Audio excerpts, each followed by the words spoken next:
This is the IELTS listening test. Now turn to Part 1. Part 1. You will hear a conversation between a customer service representative and a customer who demands a full refund. First, you have some time to look at questions 1 to 4.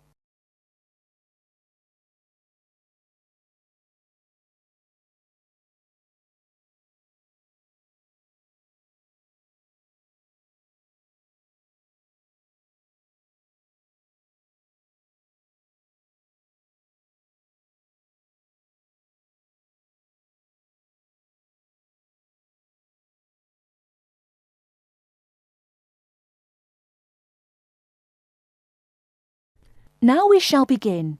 You should answer the questions as you listen, because you will not hear the recording a second time. Listen carefully and answer questions 1 to 4. Hello and welcome to Under Pressure Enterprises Customer Service Department. This is Kelly. How may I help you? Yes, I'm calling about one of your rice cookers I just purchased. What seems to be the problem, sir? Seems? There's no seeming about it. The blasted thing shoots hot steam all over the place, that's what. It nearly scalded my hand when I went to open it. Why, it could have killed the cat or something. It could have exploded and killed my wife and me. Sir, please calm down. As long as the steam escapes the cooker, it won't explode. So you're telling me there's no problem? Are you calling me a liar? Sir, no one is calling you a liar. Yes, so I demand a full refund. Under Pressure will be happy to refund your money, sir. Now, I just need some basic information. Okay. Sorry, I do tend to get a little hot under the collar. My wife tells me to slow down. So, what do you need to know? Sir, don't worry. I just need to ask you the model number of the cooker. Where are my glasses? Here. Let's see. It's R242. R242. Okay.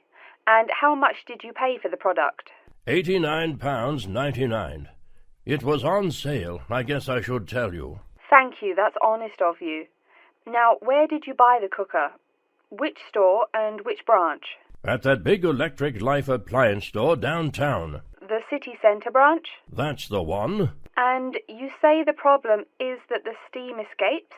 Yes, it does. No problem, sir. If there's steam escaping, clearly the cooker is broken or defective.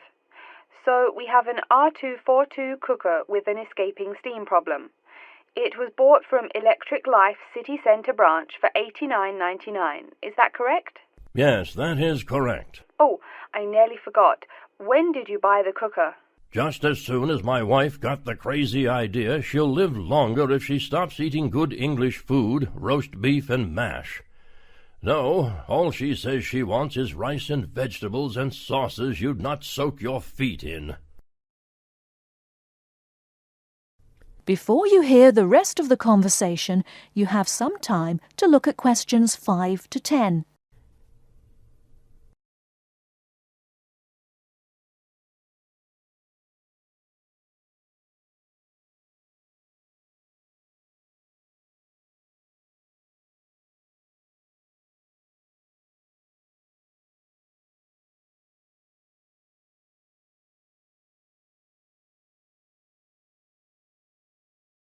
Now listen and answer questions 5 to 10.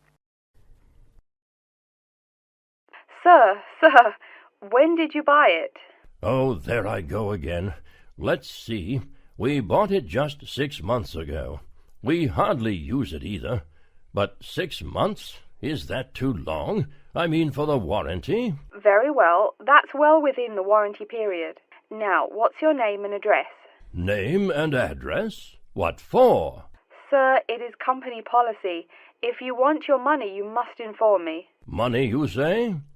Oh, my name is Herbert Hewitt, and my address is 84 Park Road. Is that here in Coventry? Yes, the postal code is B0241DJ. But I don't think sending things in the mail is very secure or very efficient. I mean... Don't worry, Mr. Hewitt, don't worry. We can credit the money to your credit card. You do have one, don't you? Yes, that's how we paid for the cooker. Oh, yes. We still have the number on the computer. I only need to ask your card's expiry date. I'm afraid I never give that sort of information out. I mean, once you have that, anyone could go charging things and... Sir, I said your expiry date, not your card's password. Oh, yes. Foolish me. Of course, you didn't say password. Let's see. That will be April 2008. April 2008. Very well. Your card still has nearly 2 months left to go. We'll get that refund right to you, probably by 5 o'clock this evening. You had better. If I don't get my money... Wait. Yes, I know I'm losing my temper again. I really am sorry. I haven't had my medicine today. And, sir, just one more question for our records. How often do you go shopping at the city centre branch? Oh, well, it's hard to say. I suppose maybe once a month. But I can tell you this. If I don't get my refund, I'll never shop there again. Oh, I think it's time to start looking for another job.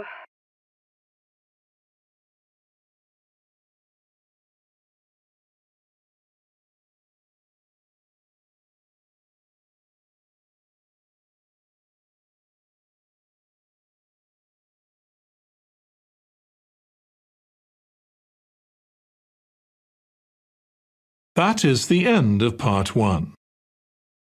You now have 1 minute to check your answers to Part 1.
Part 2. You hear a talk by a counsellor from the University of New South Wales, who will introduce some useful facilities and services on the campus. First, you have some time to look at questions 11 to 15.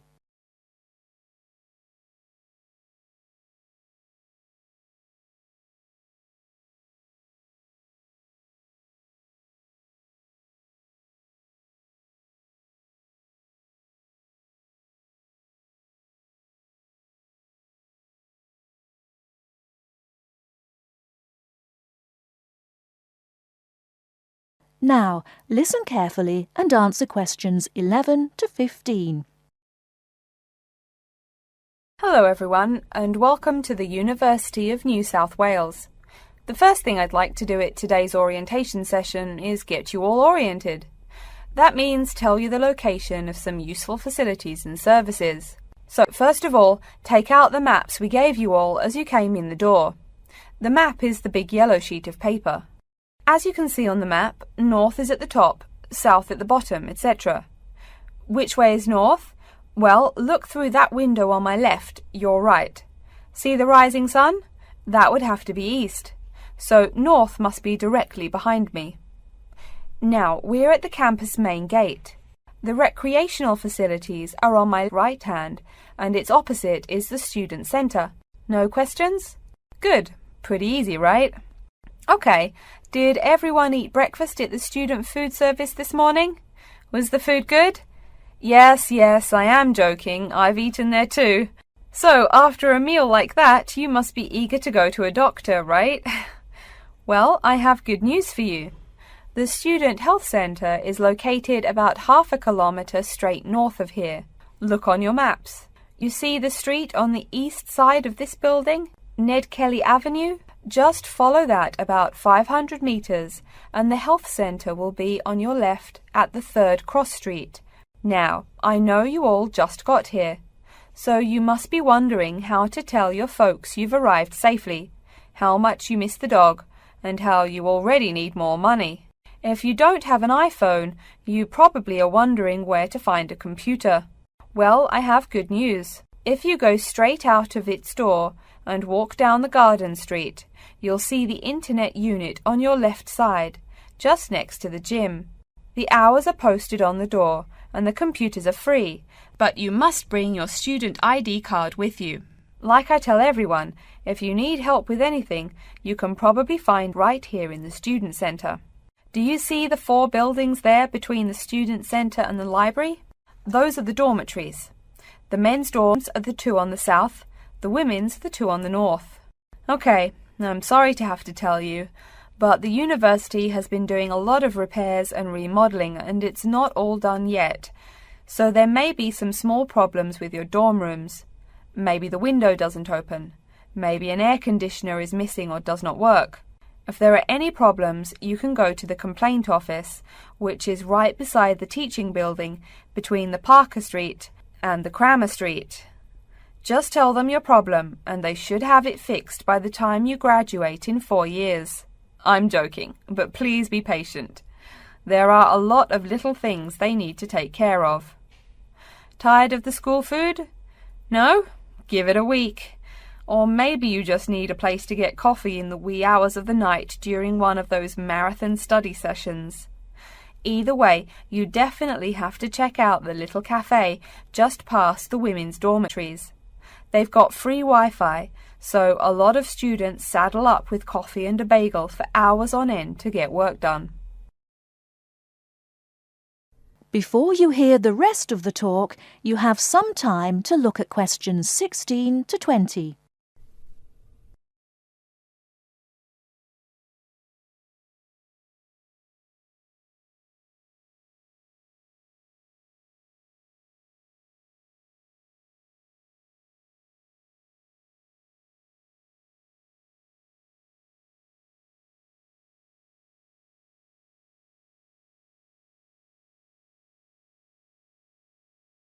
Now listen and answer questions 16 to 20. As for the dorm rooms, I have some bad news and some good news. The bad news is the rooms are small and you'll probably be sharing space with at least 3 other students. The good news is that each room has its own bathroom. What's good about sharing a bathroom with 3 strangers? Good question. Okay, call it bad news and worse news. Hey, maybe try this for good news. Each dorm has a kitchen. If you want to make snacks or meals, you can do it there.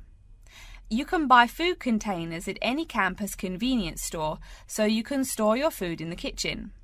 But a word of warning, you should definitely write your name on your food containers. Sad to say, there are food thieves among your fellow students. Speaking of thieves, a word about security. I mean, this is Australia, and we do get drunken bush rangers wandering onto campus. Each of you will be given a key for your dorm room. Don't lose it. You have to pay for any replacement and fill out a bunch of papers too. Red tape, huh? Your key does not work for the front door of your dorm, however. To the right of each door, there's a keypad with numbers. When you move in, they will tell you the code you use to enter the door. Please do not tell the code to people who do not live in the dorm. Let's see. Have I forgotten anything? Oh yes, most of you are not rich, correct?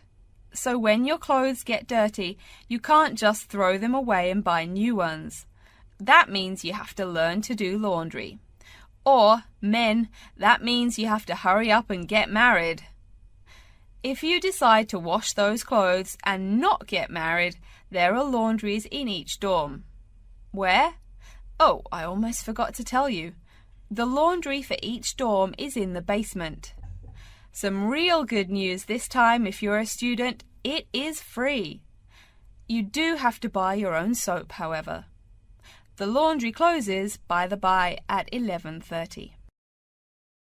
And now that I've mentioned 11:30, please remember, the dorm doors are locked at 11:30 p.m. Your code will not work. If you want to get in, you'll have to call the night watchman. Don't worry, you can get that number at the dorm office. Yes, the dorm office and the complaint office are the same office. All right then, before we continue, are there any questions?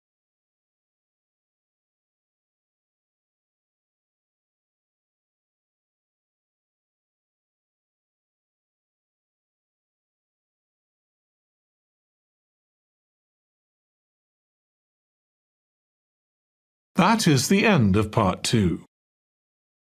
You now have 30 seconds to check your answers to Part 2.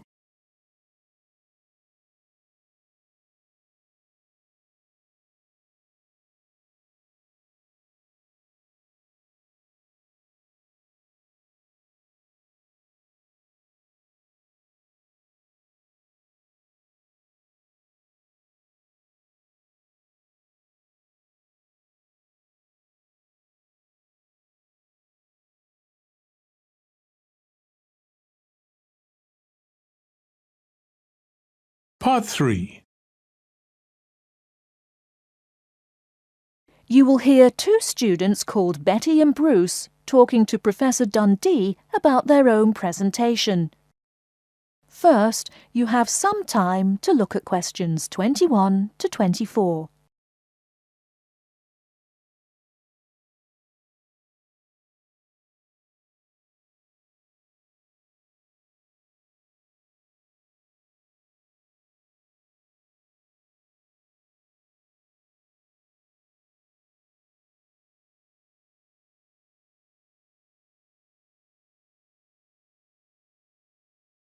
Now, listen carefully and answer questions 21 to 24. Come in. Professor Dundee, we're ready to make our presentation. Oh, yes. I did say 1 o'clock, didn't I? Please, sit down. So, who goes first? Bruce? Or you, Betty? I guess I could. Bruce is always a little shy. Not after he's had a lager for lunch, eh, Bruce? Ha ha! No, Betty really should go first. OK, well, I'm reporting on the effects of different marketing strategies on the cheese and oil markets. Different strategies obviously affect the sales volume differently. I looked at the sales in 2 countries, New Zealand and Colombia. And what did you find? Pray tell. Well, in New Zealand, the sales of both oil and cheese have declined pretty steadily, and in fact the sales have decreased more quickly than the population. On the other hand, in Colombia, the volume of sales for both products has remained the same. Wait, so you said sales in New Zealand have been going down? Correct. Suppliers have introduced 2 new upscale brands of each product, which are a bit expensive but very tasty. The big ad agencies are trying out a new series of ads that shift the focus from health to great taste. They think that will get sales moving up in New Zealand, where the population is less affluent and generally less health conscious. Brilliant. Thank you. And Bruce? Yeah. My report is about chocolate sales in Italy and Germany. The 2 countries' marketers have found out that you have to market chocolate differently in each country. For example, in Italy, Kostig, the most expensive brand, pays shop owners to put the candy just about knee-high for an adult. I don't see. For little kids, that's about eye level. That bright red candy is the first one they see, so they buy it. Even better, they start telling their moms to buy it too. So, you mean? Well, I mean, in Italy, if you locate your product at the right location of shelves, sales do great. They say it doesn't matter much what brand of chocolate you're selling. As for Germany, das Land der Schokolade. Huh? That's German. It means the land of chocolate. Germans love the stuff, so people make a joke and call Germany that. Oh, right. So, you were saying? Well, like you pointed out, Germans love chocolate, but they're thrifty. For a long time, the biggest selling brand was Schmutzig, mostly because it was the second cheapest, but didn't taste too bad. Before you hear the rest of the talk, you have some time to look at questions 25 to 30.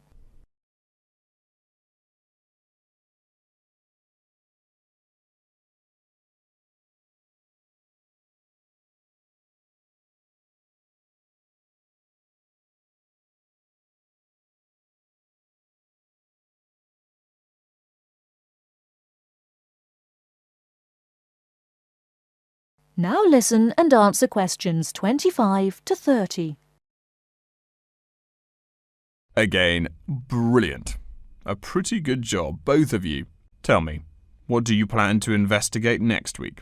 I'm especially interested in the effects of colour on sales of products, so I'll be looking at ads for cosmetics and cleaning products in the local market. You know, like the distinct orange colour of Mr. Muscle, lavatory cleaning products. And you, Bruce? I'm focusing on the effects of different containers on sales of cookies, so I'm going to look into packaging for cookies and how the materials they use will affect the image, and in turn, sales. You know, most containers are paper, but some expensive cookies come in metal boxes. The shiny metal boxes catch people's attention, and the image remains in the memory longer. Well, it sounds like you two are all set. But as always in this course, I urge you both to pay much more attention to the advertisement extensions. That's often the key. All right? Any questions for me before you go? No, I think I'm all set. Thanks. Me too. Thanks, Professor Dundee. See you later.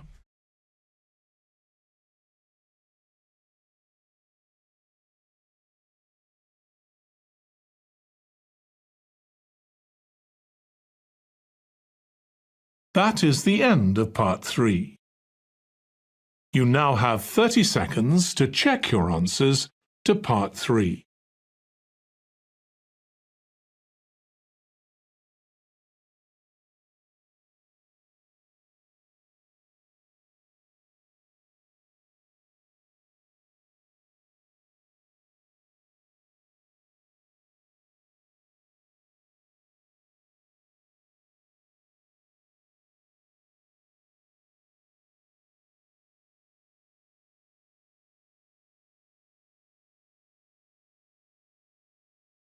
Part 4.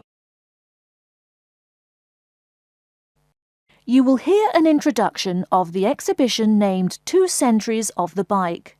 First, you have some time to look at questions 31 to 40.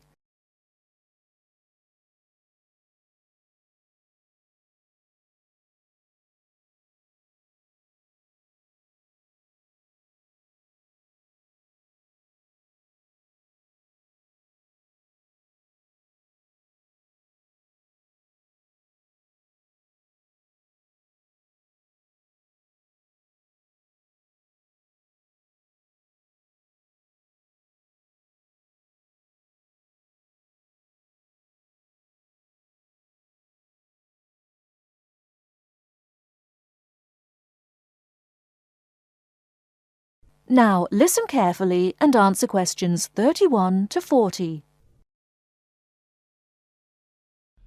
Good afternoon, ladies and gentlemen. I'd like to take this opportunity to welcome you to our exhibition, 2 Centuries of the Bike. Let's stroll around the exhibition, shall we? Although there were a few early efforts back in the 1700s, you didn't really see many bikes till, say, the 1830s in England. Bikes were a response to the rapid growth of cities early in the 19th century. Cities like London were getting too big to walk across. The early bike let people travel with less effort than walking. Plus, a bike was a lot cheaper than a horse. Think of it. No one invented a bike for, 5,000 years of human history. Why did people do it then? Probably because this was the start of the machine age. People wanted machines to do all the work. There were some drawbacks, however. For one thing, there were no pedals. you simply pushed yourself along using your feet, kind of like today's skateboard. That meant you went fairly slow, and uphill you actually worked harder, pushing that two-wheeler. Plus, the wheels were made of wood covered with metal, as you can see from this model. So the downside was that the ride was quite uncomfortable on most roads. Only a few gadget lovers had or used them. By the 1860s, though, improvements were being made. As you can see from this specimen, metal frames had become the rule. They are more durable than wood, and they don't warp in the rain. The biggest improvement, however, was the development of the chain and sprocket system. They are connected. This meant you did not push the bike. You used pedals, just like today. You had to try harder to balance, so it took some practice to figure out how to use the pedals. But it made the ride so much easier. As a result, the good thing was that you could ride a lot more smoothly and with very little effort. By the 1880s, another big change was the use of rubber wheels. These became pretty common at that time. Though the first ones were solid rubber, the ride was a good deal more comfortable than the old iron and wood system. This is a big consideration because the faster you go, the more you feel every bump. Air-filled tyres, pneumatic tyres, didn't really come into use till around the year 1900, as you can see from this exhibition over here. That made the ride even more comfortable. So by 1890 or so, people were going a lot faster and a lot more smoothly. There was one problem when you were going quickly and comfortably. Oh no, how do I stop? Yes, we all laugh now, but for a long time the only way to stop was to drag your feet.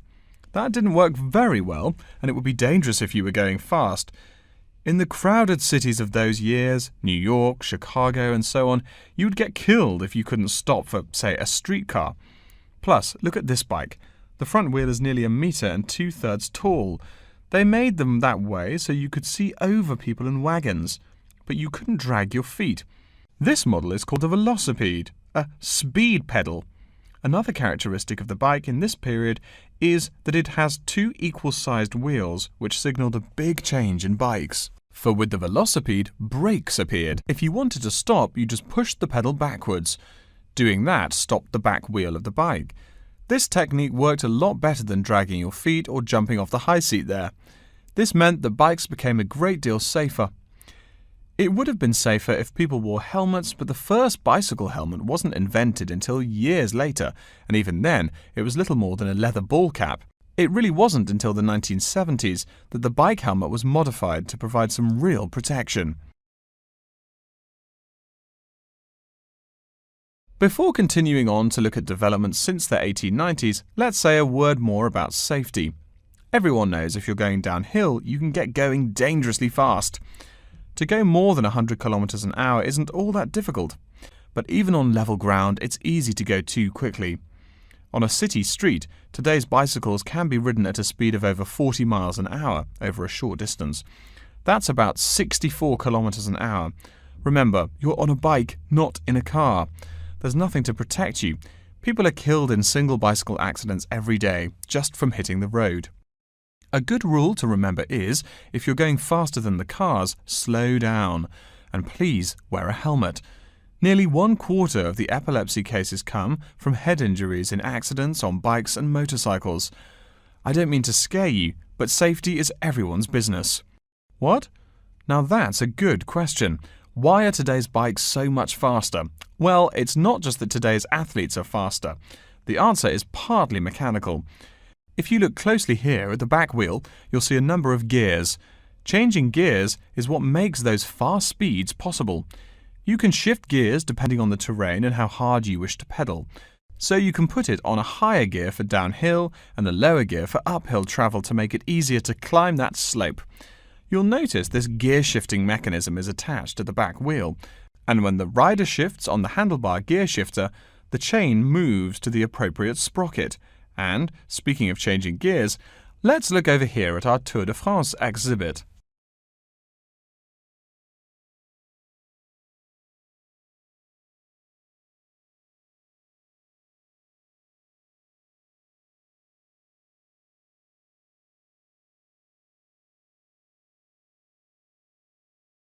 That is the end of part 4. You now have 1 minute to check your answers to part 4. That is the end of the listening test. In the IELTS test, you would now have 10 minutes to transfer your answers to the answer sheet.